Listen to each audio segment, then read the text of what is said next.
Hello, Moondoggy here, and time for another review on our next VR, well, our latest VR game, which was Spider-Man Homecoming, the VR experience. So everybody, let's get in. So starting off with Immersion, I actually really enjoyed it because, for one, like I really enjoyed the aspect of, like I said, I never seen the movie, but I did hear like little knickknacks here and there. You know, like Iron Man played not a key role, but like a mentoring role, trying to get Spider-Man trying to teach him how to be a superhero, I guess. And I kind of enjoyed the aspect of, like, you got the high-tech suit. I love the physics of the helmet. And I really enjoyed like every piece, even when like, and I guess like just a tidbit incorporate gameplay. I really enjoy like how even when web slinging was like very immersed, and I really wish they really made a legit Spider-Man game in that way, because not only like it could be like well implemented, it would probably be like one of the top most immersive games ever made. For the fact of the matter is that, I mean, maybe they won't get like punching or kicking together, considering the fact that I will understand they had like sensors for your feet so they can catch that. But like, it's not in addition to the Vive, it's just something that you just turn on and the Vive will find it. But the sensor, your base station, to find it. But I think it would be really nice that if you're web slinging, and it'd be real cool in a web sling, as you're shooting from your HTC controllers, you can automatically feel that, cause obviously they'll give you a hint of where to aim, but once you shoot it and you keep swinging, it keeps that immersion flowing. And then of course they'll teach you how to get higher or like reel yourself in. Like, I think that would be like so cool. And just for that little tutorial how to shoot was just enough to really like explain that. So very well done on the Immersion. And quite frankly, I almost thought I failed when I got on top of that crane and the vulture shot it. I actually couldn't, when the crane tilted off, I thought I was falling almost, so I kind of freaked out for a second. So I really enjoyed that. And Spider-Man, he liked to be in high places, so that would be a very interesting game to play, considering I don't like heights all that much.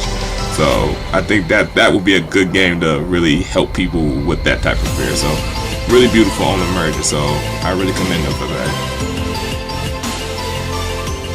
So moving on to the gameplay of it, very simple, and I really like that, because I really like the fact of the matter that, you know, you switch between either a web ball, web shot, or the sling itself.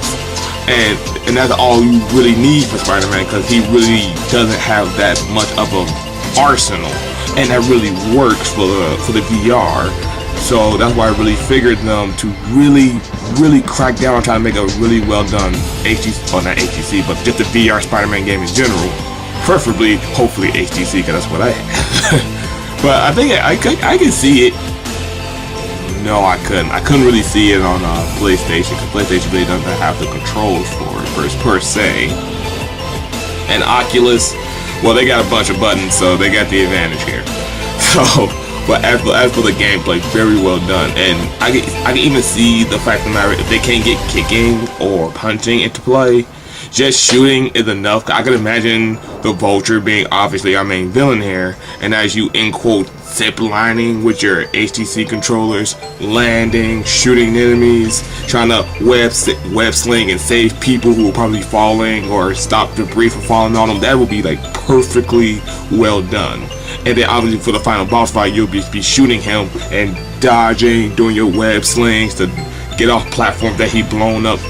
Perfect boss fight. And I think that would be like very well made gameplay.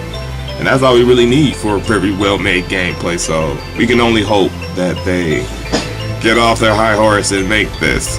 Which, like I said, I understand that it's hard to make a VR game, but the problem is not enough people are investing in VR. Which, where we are, they should start. Like, they really should start, because we're already starting to work on VR suits, which I am working on getting one. So that's going to be very interesting to see. So as for the gameplay, I can't really stop saying very well done, because it really was well done. Especially like if you go back to like Andrew Garfield's Amazing Spider-Man, and how he made that web net to feel the vibration of his enemies coming. I think that'd be something really, really cool to do in the actual video game. Just to create this web, you just sitting there like, oh man, it's so cool, just sitting on a web looking for the enemy. And I think that will also be kind of awesome, where it doesn't just have to hug Homecoming. It could be like a standalone Spider-Man game that faces all the villains that Spider-Man ever faced, just for the VR-ness of it all. And I think that'd be so cool.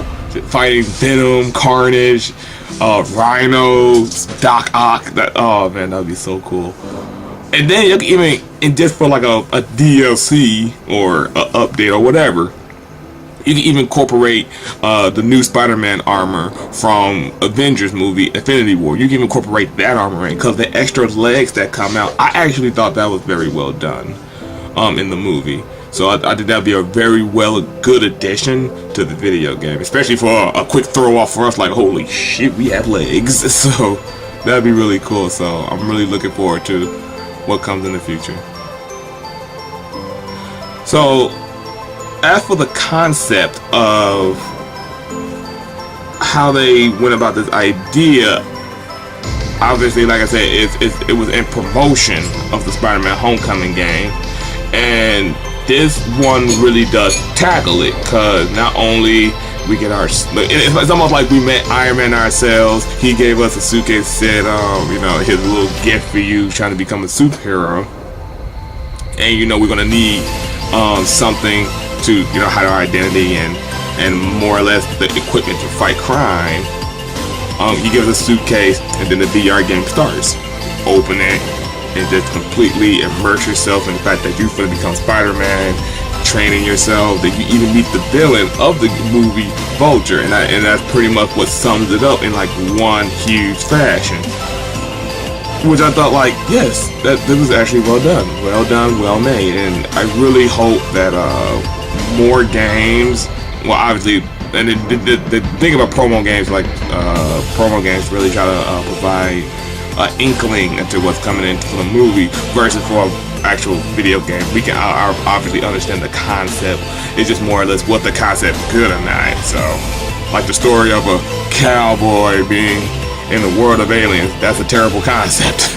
So, but as for the concept of Spider-Man Homecoming, that was well done too. Like, they actually nailed that one, and we didn't have to like guess on like who's the villain or who is this Spider-Man in particular.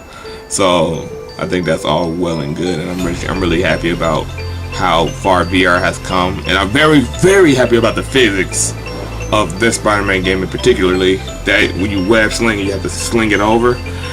The physics on that is actually very well accurate, and I can only imagine, I think it would be really cool, depending on like how well they apply Spider-Man's strength. He's actually fairly strong.